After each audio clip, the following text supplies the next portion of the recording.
was thinking about my attempt in going back to Georgia to see my friends like I did last summer.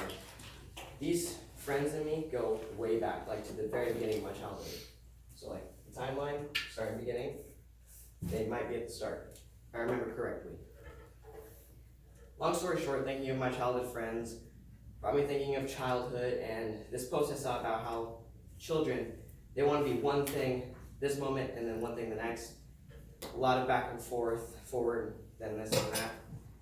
Last week at church, my pastor was talking about how you can only commit 100% to either sin and self or God, and there is no in between. There's no center that you can be. You can't serve both God and yourself. Following God is not something that you can add on to your everyday life as sort of any spare time you have to do it. It itself is a lifestyle that you choose and that the Lord has always been and still is offering to you. While reading Augustine this past week, it amazed me how deep in temptation he was and was still able to just come out of it. He was mostly in there because he was trying to satisfy his own will for whatever was easy and fun and free. We can all find hope in Augustine's story because all of his pain and suffering, the easy path never leads to true happiness in your life. With a good friend and example in God's grace, he still had the strength and willpower to climb back out of this deep sinful hole and rejoin the Lord.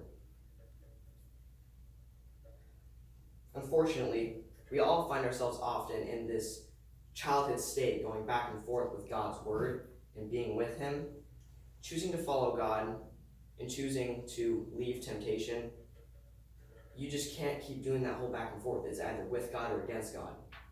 The Lord does not always promise that it'll be easy or fun or that you'll get it when you want it. It will be hard and will take a lot of hard work, but knowing that all this hard work will pay off in the end, knowing that God will give you the greatest gift of all, just puts my mind at ease, and it should put all your minds at ease too. It will not come till a while, but it will be worth it.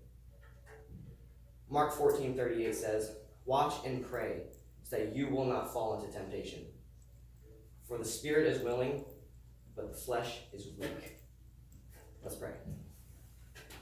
Dear Heavenly Father, thank you for your word and your grace upon us, that we can just know that you are always there like you were with Augustine. No matter how forgotten we feel we are, you will just be there to pull us out of even the deepest trench of sin. Satan cannot hold his hands on us like you can. No matter how many times we let go, you are constantly holding on to us, and we thank you for that. Please bless our day in this rhetoric class. In Christ we pray.